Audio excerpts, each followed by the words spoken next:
আসসালামু আলাইকুম ওরহমতুল্লাহি অবরকাতু। কাছের এবং দূরে দেশ এবং প্রবাসের যারা আমার আলোচনা শুনছেন সকলকে আন্তরিক শুভেচ্ছা।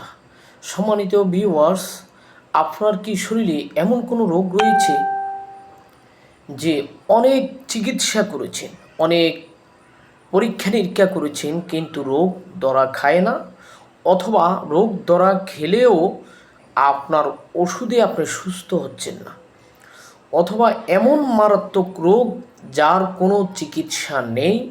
আজকের ভিডিওটি আপনার জন্য।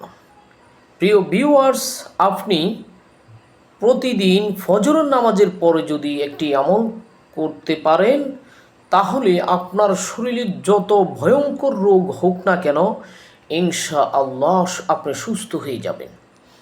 আপনি ফজরের ফরজ নামাজের পরে ওই মুসল্লাতে বসে এক গ্লাস বৃষ্টির পানি নিয়ে 11 বার দুরূদ শরীফ পাঠ করবেন এবং সূরাতুল ফাতিহা, উম্মুল কোরআন, সমস্ত রোগের শেফা সূরা ফাতিহা শুদ্ধ করে 21 বার পাঠ করে তেলাওয়াত করে 21টি ফু দিবেন ওই বৃষ্টির পানিতে এবং 21 বার দুরূদ শরীফ পাঠ করবেন। শেষে ফু দিয়ে ওই পানিগুলি আপনি সেবন করবেন, আপনি খাবেন। এইভাবে এক সপ্তাহ আপনি খান, আল্লাহর রহমতে আপনার শরীরের জটিল থেকে জটিল রোগ ইনশাআল্লাহ সূরা ফাতিহার পড়া পানিতে আপনি সুস্থ হয়ে যাবেন।